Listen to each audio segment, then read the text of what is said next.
Selamat pagi, Bapak, Ibu, saudara-saudari, umat beriman yang terkasih di dalam Kristus.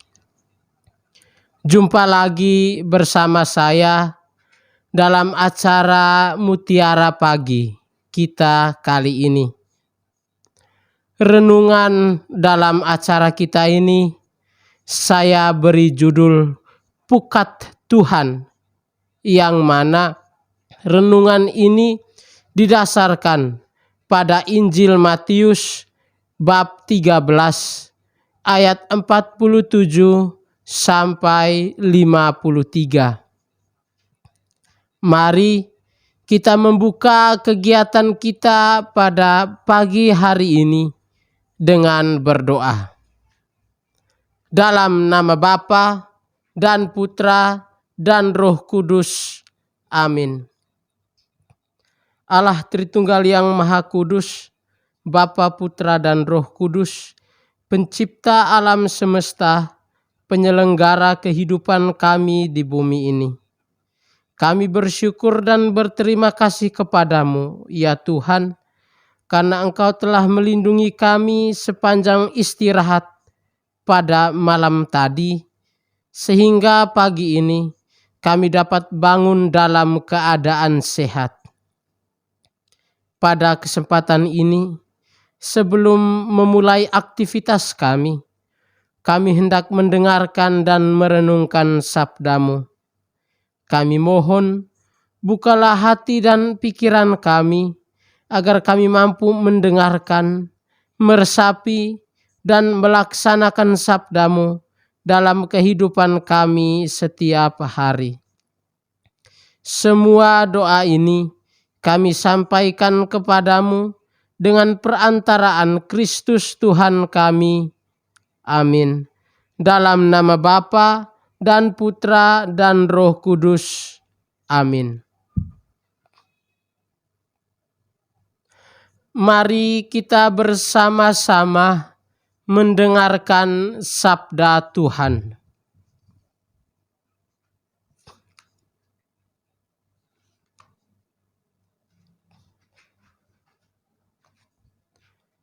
Bacaan diambil dari Injil Matius. Demikian pula hal kerajaan surga itu seumpama pukat yang dilabuhkan di laut, lalu mengumpulkan berbagai-bagai jenis ikan. Setelah penuh, pukat itu pun diseret orang ke pantai. Lalu duduklah mereka dan mengumpulkan ikan yang baik ke dalam pasu, dan ikan yang tidak baik mereka buang. Demikianlah juga pada akhir zaman, malaikat-malaikat akan datang memisahkan orang jahat dari orang benar, lalu mencampakkan orang jahat ke dalam dapur api. Di sanalah akan terdapat ratapan dan kertakan gigi. Mengertikah kamu semuanya itu? Mereka menjawab, "Ya, kami mengerti." Maka berkatalah Yesus kepada mereka, "Karena itu, setiap ahli Taurat yang menerima pelajaran dari hal kerajaan surga itu, seumpama tuan rumah yang mengeluarkan harta yang baru dan yang lama dari perbendaharaannya." Demikianlah Injil Tuhan. Terpujilah Kristus.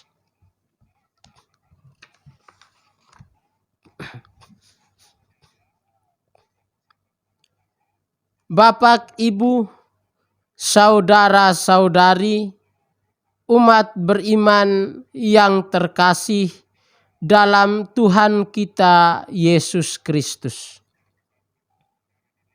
Saya yakin bahwa kita semua pasti tahu akan pekerjaan seorang nelayan. Seorang nelayan senantiasa bekerja menangkap ikan untuk memenuhi kebutuhan hidup mereka dan juga memenuhi kebutuhan kita akan gizi dan protein yang cukup. Para nelayan atau bahkan sekelompok nelayan pasti memiliki perahu yang digunakan untuk menangkap ikan. Mereka juga memiliki peralatan yang lengkap untuk menunjang pekerjaan mereka itu. Salah satu yang kita tahu adalah pukat atau jala. Para nelayan menggunakan pukat untuk menangkap ikan dalam jumlah yang banyak. Pukat biasanya terbuat dari bahan tertentu yang cukup kuat untuk menangkap bahkan menampung sejumlah ikan yang banyak. Seorang nelayan akan membawa pukat terbaik demi mendapatkan hasil yang maksimal. Biasanya para nelayan akan menebarkan pukat di tengah laut. Pukat biasanya memiliki pelampung untuk menjaga agar tetap terapung di lautan.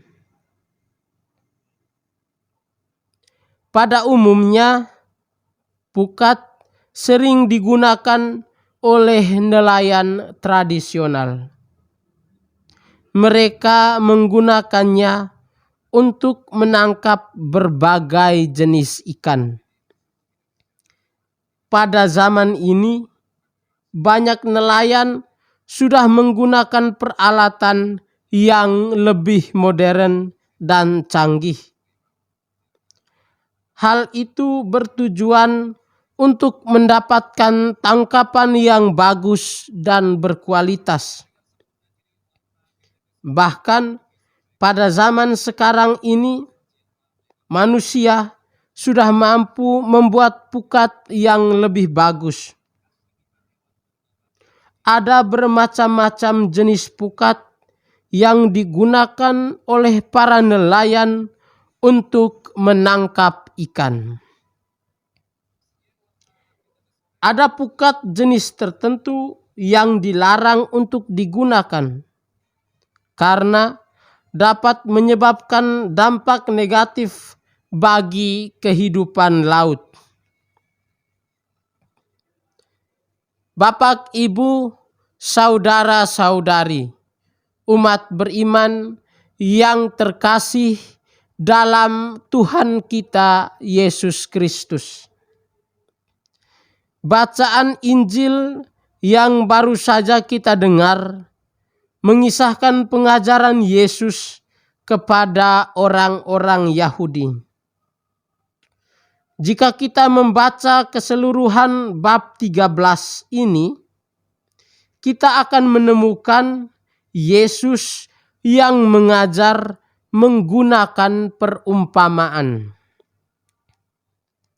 Yesus ketika mengajar pada umumnya memang menggunakan perumpamaan.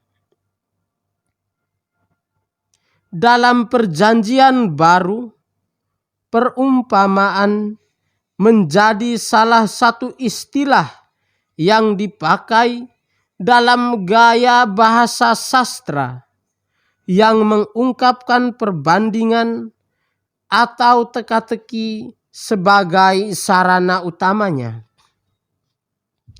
Ada banyak sekali perumpamaan yang digunakan Yesus untuk mengajar. Yesus mengajar menggunakan perumpamaan agar para pendengarnya mudah untuk memahami sabda Allah. Rupanya Yesus paham benar dengan keadaan para pendengarnya. Pada umumnya, orang-orang miskin, sederhana, dan tidak berpendidikan menjadi pendengar setia sabda Allah. Jika berhadapan dengan masyarakat yang bermata pencaharian sebagai petani, atau masyarakat yang tinggal di daerah pegunungan, maka Yesus menggunakan perumpamaan di dunia pertanian. Jika para pendengarnya adalah para nelayan atau orang yang tinggal di pinggir pantai, maka Yesus menggunakan perumpamaan yang diambil dari dunia kelautan. Jika para pendengarnya adalah mereka yang bekerja sebagai gembala, maka Yesus pun akan menggunakan perumpamaan kambing dan domba. Yesus juga dalam menyampaikan pengajarannya menggunakan bahasa yang mudah dipahami dan lebih mengedepankan cinta dan sentuhan kasih kepada mereka yang membutuhkan. Inilah penyebab mengapa masyarakat Yahudi sangat bergembira dengan kehadiran Yesus di dalam hidup mereka. Dengan menggunakan perumpamaan, masyarakat kecil dapat mengetahui maksud pewartaan Yesus. Kadangkala di antara masyarakat kecil dan para pendengarnya hadir juga ahli-ahli Taurat dan orang-orang Farisi yang turut mendengarkan Yesus. Sebenarnya mereka tidak tertarik dengan pewartaan Yesus. Mereka hadir untuk mencari-cari kesalahan Yesus agar memiliki bukti untuk menghukum Yesus. Mereka sangat membenci Yesus karena kehadiran Yesus mengalahkan popularitas mereka.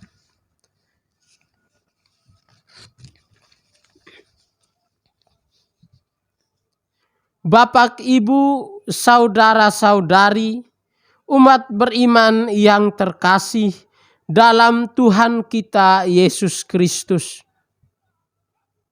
Yesus memulai pengajaran dengan mengumpamakan kerajaan Allah dengan pukat yang ditebarkan di laut atau di danau untuk menangkap berbagai jenis ikan. Yesus menegaskan bahwa cara kerja kerajaan Allah seperti cara kerja pukat yang ditebarkan untuk menangkap ikan. Sekali ditebar, akan ada banyak ikan yang tertangkap. Biasanya, setelah menebarkan pukat, para nelayan akan menunggu beberapa saat untuk menariknya ke atas perahu. Ada juga yang menebarkan pukat dan melepasnya sepanjang malam. Berbagai metode digunakan untuk mencapai tujuan yang sama. Seperti pukat, kerajaan Allah juga demikian. Kerajaan Allah ditebarkan di dunia melalui tindakan kasih dan kebaikan yang kita lakukan setiap hari. Setelah pukat penuh, para nelayan akan menariknya ke atas perahu. Lalu, para nelayan akan memisahkan ikan yang baik dan ikan yang tidak baik. Ikan yang baik akan dikumpulkan di dalam pasu, dan ikan yang tidak baik akan dibuang. Sejenak kita berpikir bahwa tidak mungkin para nelayan menangkap ikan yang tidak baik. Semua ikan yang ada di lautan dan di danau adalah ikan-ikan yang baik. Mungkin saja ikan yang tidak baik itu disebabkan karena terkena benang atau tali pada pukat dan terluka. Ikan-ikan yang terluka itu dipandang sebagai ikan yang tidak baik yang harus dibuang. Kalau dijual, mungkin tidak akan ada orang yang membeli ikan-ikan yang terluka itu. Perumpamaan ini menyatakan kembali kebenaran yang telah sangat ditekankan oleh Kristus, bahwa tidak semua anggota dari kerajaan yang kelihatan merupakan anak-anak Tuhan yang sejati. Gereja-gereja dan organisasi Kristen belum tentu searti dengan umat Allah yang sejati, yaitu umat yang terdiri atas semua orang percaya yang hidup dengan iman dan kebenaran yang sejati. Yesus sebenarnya pernah menegaskan bahwa orang yang hanya menyerukan nama Tuhan tidak selamanya akan masuk ke dalam kerajaan Allah. Hanya orang yang melaksanakan kehendak Allah lah yang bisa masuk ke dalam kerajaan Allah. Maksud Yesus ialah hanya orang yang melakukan kebaikan dan perbuatan kasih yang bisa masuk ke dalam kerajaan Allah. Yesus lebih menghendaki agar kita senantiasa melakukan hal-hal baik kepada orang lain. Orang yang melakukan kebaikan akan masuk ke dalam kelompok domba, dan orang yang tidak melakukan kebaikan akan masuk ke dalam kelompok kambing. Inilah kenyataan yang ditampilkan Yesus ketika ia menjelaskan tentang pengadilan terakhir. Setelah menjelaskan perumpamaan tentang pukat dan cara kerjanya, Yesus menyampaikan hal sebenarnya bahwa pada akhir zaman para malaikat akan berperan sebagai nelayan yang siap memisahkan manusia yang baik dan manusia yang tidak baik. Manusia yang baik akan ditempatkan di dalam kerajaan Allah, dan manusia yang tidak baik akan dimasukkan ke dalam neraka. Dalam perumpamaan tentang pukat, urutan pemisahan orang jahat dari orang benar sama dengan urutan dalam perumpamaan tentang gandum dan lalang.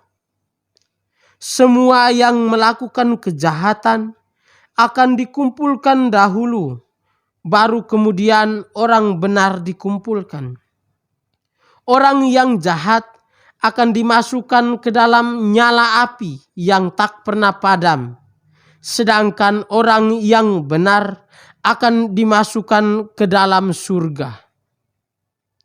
Urutan ini dengan jelas menunjukkan bahwa pemisahan tersebut dilaksanakan pada akhir masa kesengsaraan yang besar, dan bukan pada saat pengangkatan jemaat, pada waktu orang setia dari jemaat Kristus dikumpulkan dari orang-orang jahat.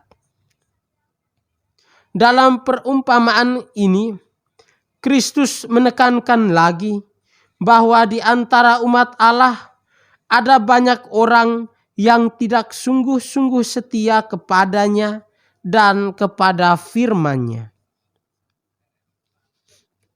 Bapak, Ibu, saudara-saudari, umat beriman yang terkasih dalam Tuhan kita Yesus Kristus. Apa implikasinya untuk kita sebagai murid Kristus? Perumpamaan tentang pukat mengajarkan kita beberapa hal, sekurang-kurangnya 2 hal yang harus kita refleksikan dalam kehidupan kita setiap hari.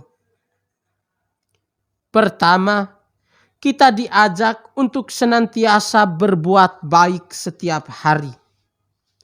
Berbuat baik setiap hari memang mendapatkan banyak tantangan. Ada banyak tanggapan. Bahkan muncul juga tanggapan yang miring tentang kebaikan-kebaikan kita.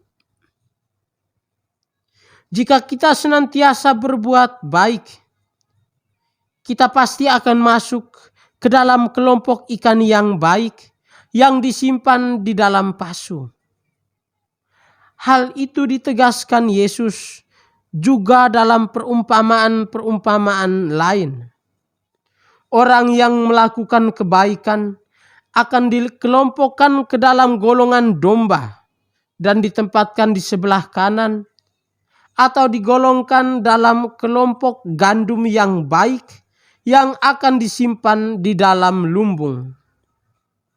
Sedangkan mereka yang tidak melakukan kebaikan akan dimasukkan ke dalam golongan kambing dan ditempatkan di sebelah kiri, atau akan dimasukkan ke dalam tumpukan ilalang lalu dibakar.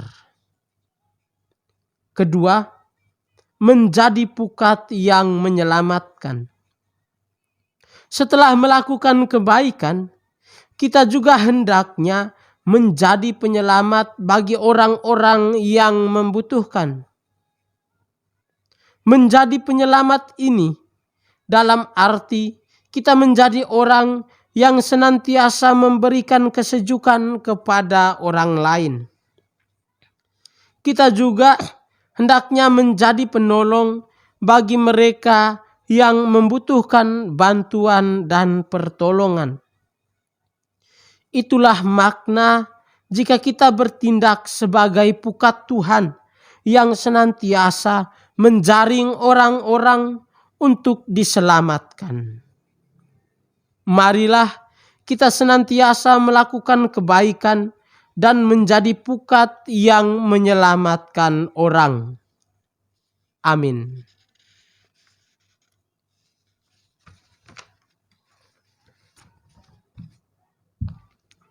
Bapak, Ibu, saudara-saudari, umat beriman yang terkasih dalam Tuhan kita Yesus Kristus. Demikianlah renungan yang dapat saya bawakan dalam kegiatan Mutiara Pagi kita pada kesempatan ini. Mari kita menutup kegiatan kita dengan berdoa dan memohon berkat Tuhan. Dalam nama Bapa dan Putra dan Roh Kudus. Amin. Allah Tritunggal Maha Kudus, Yesus Putramu telah banyak kali memberikan pengajaran tentang hidup kepada kami. Melalui sabdanya, kami pada akhirnya mengenal Engkau sebagai Allah yang Maha Kasih lagi penyayang, pengampun segala salah dan dosa kami. Kami telah mendengarkan dan merenungkan sabdamu. Kami mohon, bantulah kami agar dalam kehidupan kami senantiasa melakukan kebaikan dan juga bertindak untuk menyelamatkan mereka yang jatuh ke dalam dosa agar diselamatkan oleh Engkau. Semua doa ini kami sampaikan kepadamu dengan perantaraan Kristus Tuhan kami. Amin. Dalam nama Bapa dan Putra dan Roh Kudus. Amin.